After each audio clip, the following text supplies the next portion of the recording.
Hello everyone, welcome back to my channel am with Pooja. आज की इस वीडियो में हम बात करने वाले हैं DSSB PRT के डिटेल्ड सिलेबस और एग्ज़ाम पैटर्न के बारे में। तो सबसे पहले बात करें तो जो एग्ज़ाम सिलेक्शन प्रोसीजर है वो सिंगल एग्ज़ाम बेस्ड होता है, किसी भी तरीके का इंटरव्यू नहीं होता है PRT की पोस्ट के लिए। सो एग्ज़ाम का जो पैटर्न है वो कुछ इस तरीके का होता है कि सिंगल पेपर होता है और इस पेपर में दो पार्ट्स होते हैं, पार्ट 1 एंड पार्ट 2। जो पार्ट 1 है वो भी 100 मार्क्स का होता है एंड पार्ट 2 भी 100 मार्क्स का होता है। पार्ट 1 में 5 सब्जेक्ट होते हैं। सबसे पहले लैंग्वेज होता है हिंदी और इंग्लिश, जो कि 20 मार्क्स के होते हैं। उसके बाद रीजनिंग होता है जो कि 20 मार्क्स की आती है, मैथमेटिक्स भी 20 मार्क्स की आती है एंड जनरल अवेयरनेस भी 20 मार्क्स का होता है। नेक्स्ट बात करें पार्ट 2 की, तो पार्ट 2 भी 100 मार्क्स का होता है। TGT PGT वालों के लिए ये उसमें सब्जेक्ट कंसर्न जो भी उनका सब्जेक्ट होता है उससे रिलेटेड क्वेश्चंस आते हैं, लेकिन जो PRT वाले होते हैं उनके लिए टीचिंग मेथोडोलॉजी होती है 100 मार्क्स की। सो अब बात कर लेते हैं कुछ इंपॉर्टेंट पॉइंट्स जो कि पेपर पैटर्न में क्या रहते हैं। सो सबसे पहले मार्क्स की बात करें तो मैंने बताया 200 मार्क्स का ये पेपर होता है। एंड टाइम ड्यूरेशन की बात करें तो 2 घंटे का टाइम मिलता है हमें, 120 मिनट्स, मतलब एक क्वेश्चन के लिए हमें 1 मिनट भी नहीं मिलता है। नेक्स्ट बात करें निगेटिव मार्किंग होती है या नहीं होती है। सो इस एग्ज़ाम में DSSB जो है उसमें निगेटिव मार्किंग होती है 1/4 यानी 0.25 निगेटिव मार्किंग होती है। इसके बाद बात करें नेचर ऑफ एग्ज़ाम की, सो नेचर ऑफ एग्ज़ाम जो है वो क्वालिफाइंग भी है और उसके बाद फिर मेरिट लिस्ट बनती है। क्वालिफाइंग का मतलब क्या? आपको पार्ट 1 और पार्ट 2 दोनों में 40% मार्क्स जो है वो लाने होते हैं। ऐसा नहीं है कि आप पार्ट बी या आपका बहुत अच्छा गया, जैसे कि आप उसमें 100 मार्क्स का पेपर है और 80 मार्क्स 90 मार्क्स स्कोर किए, और पार्ट ए जो है उसमें आपका कम मार्क्स है, 20-30 मार्क्स ही है। आप वो एग्ज़ाम क्वालिफाई नहीं कर पाएंगे, मेरिट लिस्ट में आपका नाम नहीं आएगा। दोनों में 40% मार्क्स एटलीस्ट लाना कंपलसरी होता है, तभी आप क्वालिफाई करते हो एंड उसके बाद आपकी मेरिट लिस्ट में नाम आती है। और इसके बाद जिस तरीके से आपका फिर कट ऑफ बनता है उस तरीके से आपका आगे का सिलेक्शन प्रोसीजर होता है। नेक्स्ट हम डिटेल में बात कर लेते हैं सब्जेक्ट की, कि जो मैंने प्रीवियस ईयर पेपर से एनालिसिस किया, हर सब्जेक्ट में कौन से टॉपिक से ज़्यादा क्वेश्चंस आ रहे हैं। सबसे पहले हिंदी की बात करें तो हिंदी में हिंदी कॉम्प्रिहेंशन जो अनसीन पैसेज होता है उससे 5 से 6 क्वेश्चंस हर बार पेपर में रहते हैं। नेक्स्ट बात करें हिंदी ग्रामर की, जिसमें शब्द भेद जो संज्ञा सर्वनाम विशेषण है इनसे क्वेश्चंस हर बार रहते हैं, या तो कभी काल से क्वेश्चन होगा या इस तरीके के क्वेश्चंस हमेशा हिंदी ग्रामर से रहते हैं। इसको आपको अच्छे से कवर कर लेना है।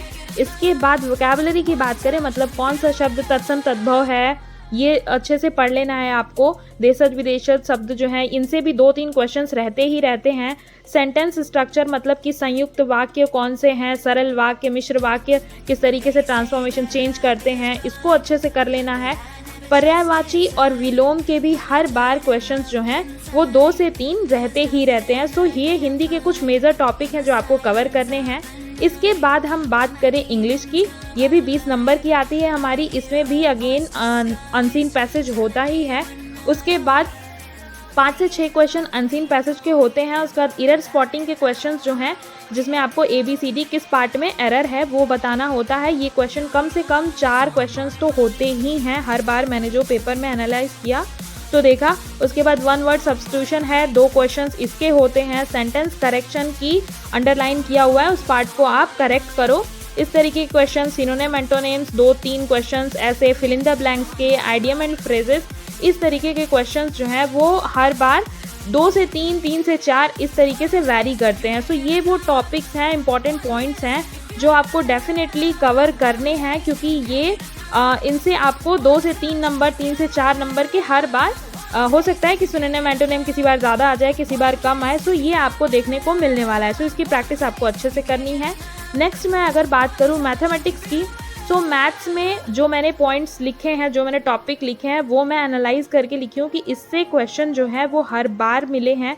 जैसे कि डेसिमल हो गया, डाटा इंटरप्रिटेशन, फ्रैक्शन हो गया, LCM HCF हो गया, परसेंटेज के क्वेश्चंस हो गए, एवरेज के क्वेश्चन हो गए, प्रॉफिट एंड लॉस हो गया, डिस्काउंट हो गया। ये ऐसे टॉपिक्स हैं, time and work, time and distance, जिससे कि 1-1, 2-2 क्वेश्चन फिक्स है कि आने ही आने हैं। 20 नंबर का जो आपका रहने वाला है उसमें ये जो टॉपिक्स हैं ये अगर आप करके जाते हैं तो डेफिनेटली ये आपको हेल्पफुल होने वाला है।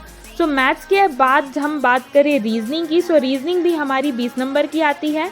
रीजनिंग में जो टॉपिक्स मैंने लिखे हैं जैसे कि ब्लड रिलेशन हो गया, अर्थमेटिकल रीजनिंग हो गया, एनालॉजीज हो गई, सिमिलैरिटी एंड डिफरेंसेस हो गए, स्पेस विजुअलाइजेशन हो गया, प्रॉब्लम सॉल्विंग हो गई, एनालिसिस, जजमेंट हो गया, डिसीजन मेकिंग, ये सारे क्वेश्चन जो हैं इनकी प्रैक्टिस आपको ज़्यादा से ज़्यादा करनी है। वैसे आप अगर प्रिपरेशन पहले से कर रहे हैं तो आपने पहले से इन सबों की प्रैक्टिस की होगी, अभी आपको प्रैक्टिस और अच्छे से करनी है।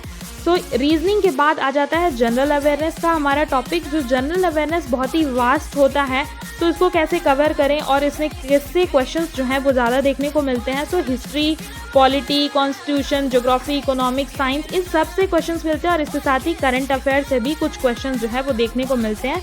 सो आप कम से कम 6 महीने की करंट अफेयर करके जाओ और हिस्ट्री, ज्योग्राफी, साइंस, पॉलिटी, इन सब के लिए कम से कम 10th तक की एनसीईआरटी आपको डेफिनेटली करके जानी है अच्छे से। हिस्ट्री में एंशिएंट, मेडाइवल और इन मतलब हर के क्वेश्चंस जो थे वो 2-3 कम से कम देखने को मिले। साइंस के भी क्वेश्चंस हो गए, तो हर टॉपिक से कुछ ना कुछ क्वेश्चंस मिले। कुछ लोग यूट्यूब पे बता रहे थे कि हिस्ट्री के सिर्फ दिल्ली सल्तनत के ज़्यादा क्वेश्चंस आते हैं क्योंकि DSSB भी कंडक्ट कराता है। तो ऐसा नहीं है, मैंने पेपर देखा उसमें मेडाइवल, मॉडर्न और वो एंशिएंट तीनों के क्वेश्चंस थे और कुछ के ज़्यादा कुछ के कम, 2-2, 3-3 सबके क्वेश्चंस थे। तो आपको जनरल अवेयरनेस के लिए सबसे पहले आप एनसीईआरटी उठाओ, 10th तक की एनसीईआरटी को कंप्लीट कर जाओ ताकि 20 मार्क्स का होता है ये। और करंट अफेयर में हर बार जैसे कि क्या कोई हॉट टॉपिक है, कुछ ऐसा चल रहा है, तो उसको आप सबसे पहले कवर करो, है ना। और कोशिश करनी है कि 6 मंथ तक का करंट अफेयर जो है वो हम कंप्लीट करके ही जाएं। सो पार्ट 1 जो है इस तरीके से हमारा होता है कंप्लीट। पार्ट 1 जो कि 100 मार्क्स का होता है एंड उसके बाद आता है पार्ट 2, राइट। तो जो पार्ट 2 होता है वो प्रॉपर पेडागॉजी का होता है जिसमें कि आपकी 100 मार्क्स की पेडागॉजी आती है। तो सबसे पहले बात करिए 5 सेक्शंस में होता है। 5 सेक्शन में जो सबसे पहला सेक्शन होता है जो कि चाइल्ड डेवलपमेंट का होता है, जिसमें कि concept of growth, domains of growth हो गया, एडोलसेंस हो गई, सोशलाइजेशन की थ्योरी और जितनी भी थ्योरी पियाजे और कोहलबर्ग, ये जितनी भी थ्योरीज आती हैं ना, कॉग्निटिव डेवलपमेंट वगैरह, ये सारी थ्योरीज से रिलेटेड क्वेश्चंस होते हैं। 20 क्वेश्चंस होते हैं, 5 सेक्शन होंगे, सो 20 क्वेश्चंस होते हैं, 100 क्वेश्चन टोटल होंगे पेडागॉजी के। सेकंड सेक्शन की बात करें सो उसमें डिसेबिलिटी हो गया, इसके बाद फिर गाइडेंस एंड काउंसलिंग हो गई, इंक्लूसिव एजुकेशन हो गया, स्पेशल नीड, चाइल्ड राइट्स के क्वेश्चंस, इस तरीके के आपको 20 क्वेश्चंस मिलेंगे। देन सेक्शन 3 में भी आपको 20 नंबर के क्वेश्चन मिलेंगे टीचिंग मेथोडोलॉजी से रिलेटेड, जिसमें कि टीचिंग लर्निंग स्टाइल हो गई, कौन कौन से फैक्टर्स अफेक्ट करते हैं।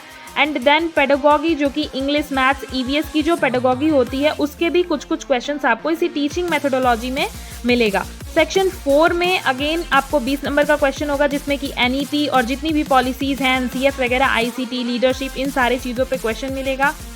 देन सेक्शन 5 जो कि school community learning, SMC, management, evaluation, school curriculum principles, इन सारे पे भी 20 नंबर के क्वेश्चंस होंगे। सो टोटल 5 पार्ट में रहता है, 5 सेक्शंस में रहेगा पेडागॉजी, टोटल 100 मार्क्स का रहेगा, 20-20 मार्क्स के ये प्रॉपर टॉपिक रहेंगे।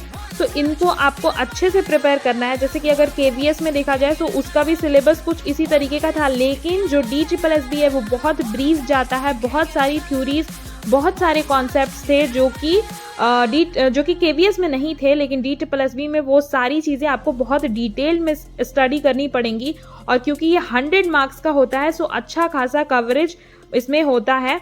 कुछ क्वेश्चंस बहुत इजी होते हैं लेकिन कुछ क्वेश्चंस जो है वो बहुत अच्छे लेवल के होते हैं। सो ये था DSSB का मेरा एनालिसिस जो मैंने आपके साथ शेयर किया। वीडियो अच्छी लगी हो so like, share and subscribe my channel and comment कीजिएगा अगर आपका किसी और तरीके का कोई डाउट हो तो।